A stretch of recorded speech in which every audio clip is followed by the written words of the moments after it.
কাজাকিস্তানত hand to hand world championship 2024 senior ভাৰতীয় দলত অসমৰ 4 খেলুৱৈ hand to hand fighting sports association of আছামৰ শুভেচ্ছা। অহা 20ৰ পৰা 24 নৱেম্বৰলৈ কাজাকিস্তানত অনুষ্ঠিত হ'ব hand to hand fighting sports world championship 2024 senior শাখাত অনুষ্ঠিত হ'ব লগা প্ৰতিযোগিতাখনত ভাৰতক প্ৰতিনিধিত্ব কৰিব এটা 17জনীয়া খেলুৱৈ দলে। ভাল লগা কথাটো হ'ল যে ভাৰতীয় দলত অন্তৰ্ভুক্ত হৈছে অসমৰ 4 খেলুৱৈ তথা এগৰাকী ৰেফাৰী। ছিনিয়ৰ ইণ্ডিয়াৰ স্থান লাভ কৰা খেলুৱৈসকল হ'ল ক্ৰমে মানস প্ৰতিম কোঁৱৰ, শশাংক গগৈ, দেৱজিৎ দুৱৰী আৰু মনোজ কুমাৰ দাস। তদুপৰি ৰেফাৰী হিচাপে দায়িত্ব পালন কৰিব hand to hand fighting sports association of আছামৰ সম্পাদক মাষ্টাৰ দেৱজিৎ গগৈয়ে। খেল আছে hand to hand fighting world championship ছিনিয়ৰ্ছত 20 তাৰিখৰ পৰা 24 তাৰিখলৈকে কাজাকিস্তানৰ আস্তানাত অনুষ্ঠিত হ'ব। তাতে ভাৰতৰ টীমত 17জন টোটেল খেলুৱৈ তথা প্ৰশিক্ষক ৰেফাৰী যাব। তাতে অসমৰ 4জন খেলুৱৈ এজন ৰেফাৰী অন্তৰ্ভুক্ত হৈছে ভাৰতীয় টীমত। ইয়াতে প্ৰথম দিনাখন খেল 21 তাৰিখে অনুষ্ঠিত হ'ব চেল্ফ ডিফেন্সত। অসমৰ মানস প্ৰতিম কোঁৱৰে এই খেলত অংশগ্ৰহণ কৰিব চেল্ফ ডিফেন্সত। আৰু বাকী নেক্সট দিনাখন 22-23 তাৰিখে ফাইটিং খেলবিলাক আৰম্ভ হ'ব। যিটো তাতে শশাংক গগৈ আছে -52 কেজিত, 62 কেজিত আছে আমাৰ দেৱজিৎ দুৱৰী আৰু এবভ 62ত মনোজ কুমাৰ দাস। এই টোটেল 4জন খেলুৱৈ আমাৰ অংশগ্ৰহণ কৰিব। মই যিহেতু মোক ৰেফাৰী হিচাপে নিমন্ত্ৰণ কৰিছে, সেই গতিকে মই ৰেফাৰী কৰিবৰ কাৰণে তাত অংশগ্ৰহণ কৰিবলৈ যাম। যোৱা 11ৰ পৰা 15 নৱেম্বৰলৈকে ৱৰ্ল্ড চেম্পিয়নশ্বিপত অংশগ্ৰহণ কৰিবলগীয়া অসমৰ খেলুৱৈক উন্নত প্ৰশিক্ষণ প্ৰদান কৰে hand to hand fighting sports association of আছামে। কাজাকিস্তানলৈ যোৱাৰ পূৰ্বে নতুন নীতি নিয়ম কৌশলৰ ওপৰত খেলুৱৈসকলক প্ৰদান কৰা হয় এই প্ৰশিক্ষণ।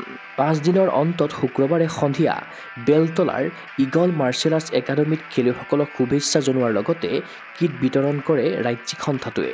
আজি একচুৱেলি যিহেতু আমাৰ 12 তাৰিখৰ পৰা ইয়াত প্ৰশিক্ষণ চলি আছিলে, 12 তাৰিখ নহয় একচুৱেলি 11 তাৰিখৰ পৰাই প্ৰশিক্ষণ চলি আছে আমাৰ ইয়াত। আমাৰ খেলুৱৈসকলক লৈ পিনি তাৰ যিবিলাক টেকনিক কেনেকুৱা হ'ব পাৰে, ৰেফাৰী ডিচিশ্যন কেনেকুৱা হ'ব পাৰে বা ৰেফাৰী কেনেকুৱা হ'ব লাগে, গোটেই ৰুল এণ্ড ৰেগুলেশ্যন যিহেতু তেওঁলোকে প্ৰথমবাৰৰ কাৰণে ৱৰ্ল্ড চেম্পিয়নশ্বিপত অংশগ্ৰহণ কৰিছে, তাৰ কথাবিলাক বুজোৱা হৈছিলে। লগতে টেকনিকবিলাকো ইয়াত প্ৰশিক্ষণ দিয়া হৈছিলে খেলৰ। আজি আমাৰ এই অনুষ্ঠানটো অনুষ্ঠিত কৰা হ'ল যাতে আমি তেওঁলোকক শুভেচ্ছা জনাব পাৰোঁ। আমাৰ সন্থাৰ পৰা আমাৰ এছ'চিয়েশ্যনৰ আমাৰ বিষয়ববীয়াসকলক ইয়াত নিমন্ত্ৰণ জনোৱা হৈছিলে। তাতে আমাৰ উপেন চক্ৰৱৰ্তীতা আহি পালে, লগতে বয়োজ্যেষ্ঠ নাগৰিক আছে বসন্ত বৰগোহাঁই, উপসভাপতি আমাৰ অশোক কুমাৰ শইকীয়া আছে, চিৰঞ্জীৱ শৰ্মা আছে আৰু লগতে বিভিন্ন অভিভাৱক খেলুৱৈসকল আছে। আমাৰ তেওঁলোকক আজি কিট প্ৰদান কৰা হৈছিলে, খেলৰ ড্ৰেছ দিয়া হৈছিলে। এই উদ্দেশ্যে অনুষ্ঠান অনুষ্ঠিত কৰা হৈছিলে। হয়, কিট বিতৰণ অনুষ্ঠানত উপস্থিত থাকিল hand to hand fighting sports association of আছামৰ উপদেষ্টা উপেন চক্ৰৱৰ্তী, উপসভাপতি অশোক কুমাৰ শইকীয়া, জ্যেষ্ঠ ক্ৰীড়া সাংবাদিক চিৰঞ্জীৱ শৰ্মা, সম্পাদক দেৱজিৎ গগৈ, বয়োজ্যেষ্ঠ নাগৰিক বসন্ত বৰগোহাঁইৰ লগতে অন্যান্য সদস্যসকল। টীম ইণ্ডিয়াৰ স্থান লাভ কৰা অসমৰ 4 খেলুৱৈ তথা প্ৰশিক্ষক মাষ্টাৰ দেৱজিৎ গগৈক ৰাজ্যিক সন্থাটোৰ উপদেষ্টা উপেন চক্ৰৱৰ্তীয়ে জনালে শুভেচ্ছা।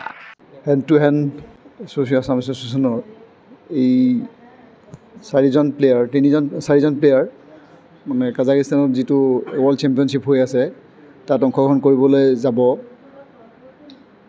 অসমৰ এই গেমটো অসমত আনিছিলে আমাৰ দেৱজিতে। তেওঁ আনিয়েই খুব কম দিনৰ ভিতৰত অসমৰ পৰা এই গেমটোত বডি কণ্টেক্ট গেম হয়, এই গেমটোত তেওঁ প্লেয়াৰ উলিয়াই পেলাই অসমৰ পৰা পাৰ্টিচিপেট কৰিছেই। সেই অসমৰ সেই প্লেয়াৰকেইজনক ইণ্ডিয়া টীমত অন্তৰ্ভুক্ত কৰাৰ বাবে যিখিনি প্ৰশিক্ষণ তেওঁ দিলে, খুব কম দিনৰ ভিতৰত যি ধৰণে তেওঁ লাগি পেলাই উলিয়ালে প্লেয়াৰ, সেইটো এটা খুব গৌৰৱৰ কথা অসমৰ কাৰণে। আৰু আমি চবেই গৌৰৱান্বিত এইটো লৈ পেলাই যে অসমৰ 4জন প্লেয়াৰে ইণ্ডিয়া টীমত খেলিবলৈ যাব। ইয়াৰ আগতো তেওঁলোক জুনিয়ৰ খেলিছিলে, তাতো তেওঁলোকে ব্ৰঞ্জৰ মেডেল লৈ আহিছিলে। আৰু আশা কৰিছোঁ আজি তেওঁলোকক ইয়াতেই আমি তেওঁলোকক আশীৰ্বাদ কৰিছোঁ, সম্বৰ্ধনা জনাইছোঁ যে তেওঁলোক গৈ পেলাই ভালে ভালে খেলি অসমৰ কাৰণে মেডেল, অসম তথা ভাৰতৰ কাৰণে মেডেল কঢ়িয়াই লৈ আহক।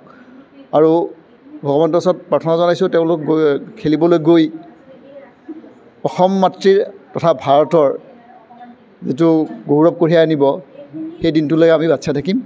ৱৰ্ল্ড চেম্পিয়নশ্বিপত পদক জয়ৰ লক্ষ্য এইসকল হেণ্ড টু হেণ্ড খেলুৱৈৰ অসম এৰাৰ প্ৰাক্ষণত গগৈ স্পৰ্টছ এনিৰ সন্মুখত প্ৰকাশ কৰিলে মনৰ ভাৱ।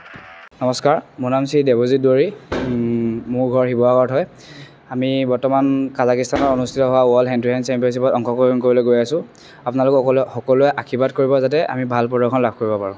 মই গ'লটোৱে আশা কৰিম, হয়তো যিহেতু আমি ইমান টকা পইচা খৰচ কৰি পিনি যাবলৈ ওলাইছোঁ, গ'ল্ড মেডেলটোৱে লাগিব। এইখন প্ৰথম মোৰ ইণ্টাৰনেশ্যনেল হ'ব। নমস্কাৰ, মোৰ নাম শ্ৰী মানস প্ৰতীম কোঁৱৰ। মই world championship hand to hand fighting খেলিবলৈ ওলাইছোঁ। আমি অসমৰ পৰা প্ৰতিনিধিত্ব কৰিম আমি 4জন, তথা আমি ভাৰতৰ পৰা 17জনকৈ আমি খেলুৱৈ তথা ৰেফ্ৰী আৰু অফিচিয়েল হিচাপে যাম। আমি 18 তাৰিখে দিল্লীৰ পৰা ইয়াৰ পৰা ৰাওনা হ'ম বাই ফ্লাইট। তো আশা কৰোঁ আমি সকলোৱে এটা মেডেল লৈ আহিম। নিজৰ কাৰণেও আমি আশা কৰিছোঁ যে ভাল এটা পদক লৈ আহিম আৰু অসম তথা ভাৰতৰ বাবে আমি গৌৰৱ কঢ়িয়াই আনিব পাৰোঁ। নমস্কাৰ, মোৰ নাম শশাংক গগৈ, মই শিৱসাগৰ হয়। আমি ৱৰ্ল্ড হেণ্ড টু হেণ্ড চেম্পিয়নশ্বিপত অংশগ্ৰহণ কৰিবলৈ গৈছোঁ কাজাকিস্তানত। আশা কৰোঁ যে আপোনালোক সকলোৱে যে আশীৰ্বাদ কৰিব, আমাক গ'ল্ড মেডেলটো যাতে লৈ আহিব পাৰোঁ। তাৰে ইমানখন কৰি গৈছোঁ যাতে আপোনালোকে আশীৰ্বাদ কৰক।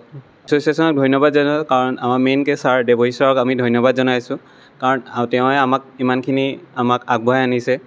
সেইকাৰণে দেৱজিৎ ছাৰক আমি বিশেষকৈ ধন্যবাদ জনাইছোঁ। উল্লেখ্য যে কিট প্ৰদান অনুষ্ঠানত ডেমনষ্ট্ৰেশ্যন কৰি সকলোকে আপ্লুত কৰে হেণ্ড টু হেণ্ডৰ খেলুৱৈসকলে।